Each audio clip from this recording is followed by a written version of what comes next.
Premièrement, inspectez les boulons de monture. S'il y a des boulons qui manquent, le véhicule doit être placé hors service selon les règlements du ministère des Transports jusqu'il soit remplacé. De plus, vérifiez pour vous assurer que tous les boulons de monture soient serrés à la torsion appropriée. Lorsque vous utilisez des boulons de Premier Manufacturing, veuillez prendre note des spécifications de la torsion quand il est trempé et lubrifié avec de l'huile de poitrante. La prochaine étape est de vérifier le haillon pour des fissures ou des dommages au haillon même ou bien à la structure de support, compris les goussets de soudure. Dans le cas où il y aurait des fissures ou du dommage visible, le véhicule doit être mis hors service jusqu'à temps qu'il soit réparé. Inspectez les pièces du loquet pour vous assurer qu'il n'y ait pas de dommages, incluant le pliage, qu'il ne soit pas fissuré et qu'il n'y ait pas de déformation. Au cas où le loquet serait endommagé, le véhicule doit être encore une fois placé hors service. Maintenant, regardez la section de la corne. Commencez avec la sangle d'attelage pour assurer que des forces excessives n'aient pas causé des dommages. Ensuite, inspectez la base de la corne qui subit le plus d'usure. Au moment où il y a des fissures ou des déformations, l'attelage devrait être mis hors usage immédiatement. La dernière chose à inspecter visuellement est la présence de soudure. Dû au traitement thermique de tous les composants de l'attelage, une présence de soudure quelconque sur l'attelage ou l'anneau de raccordement entraîne une violation immédiate des règlements hors service.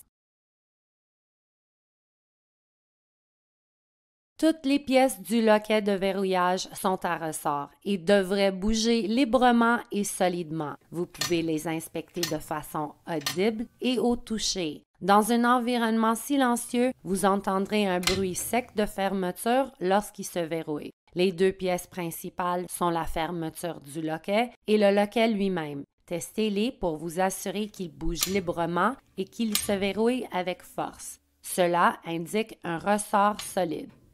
Parfois, vous pouvez remarquer des mouvements abrasifs ou faibles. Cela peut être causé par plusieurs facteurs, soit des ressorts usés ou bien de la corrosion au point de pivot. Le modèle Extended Life de Premier Manufacturing prévient la majorité de la corrosion avec les bagues lubrifiantes. Cependant, si vous travaillez avec un modèle Non-Extended Life, démontez le loquet et cherchez la corrosion aux différents points de pivot.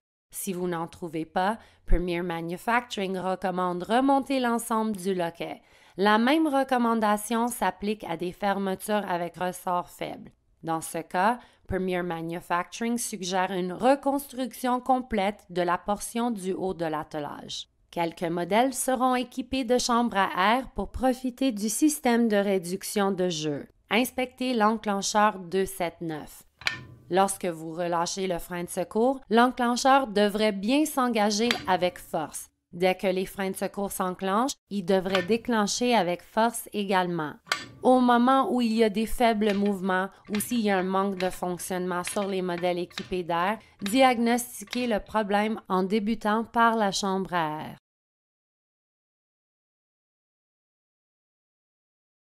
Pour conduire une bonne inspection d'usure, utilisez l'ensemble de jauges d'usure Premier Manufacturing. Chaque documentation pour les différents modèles va déterminer laquelle des jauges d'usure est appropriée. Pour le 2200, utilisez la jauge 14014 à 2 pouces et 1/8. Sur chacun des attelages, utilisez aussi la jauge d'usure pour le loquet.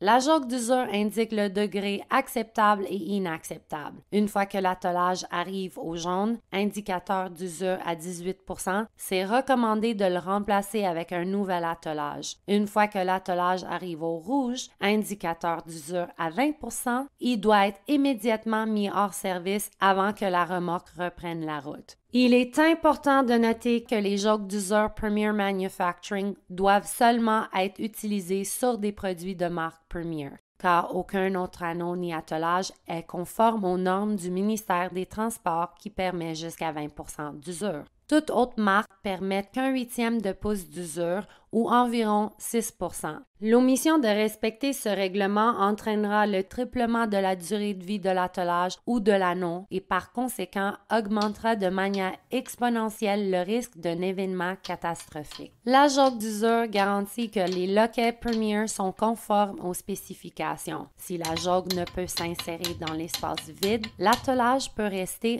en service. Pour effectuer un entretien de routine, lubrifiez les points de pivot via les raccords de graissage. Premier Manufacturing recommande appliquer un lubrifiant à haute qualité à des intervalles de 90 jours ou avant pour une performance optimale. Après l'application, alternez plusieurs fois la fermeture du loquet ainsi que le loquet lui-même afin de distribuer également la graisse. Pour des modèles standards, utilisez que du lubrifiant sec sur des pièces mobiles. Ne lubrifiez jamais la surface extérieure de l'attelage. Cela pourrait attirer du débris qui deviendrait comme de la ponce et qui entraînerait de l'usure additionnelle. Cela pourrait aussi cacher des fissures ou des défauts sur la corne ou l'anneau même.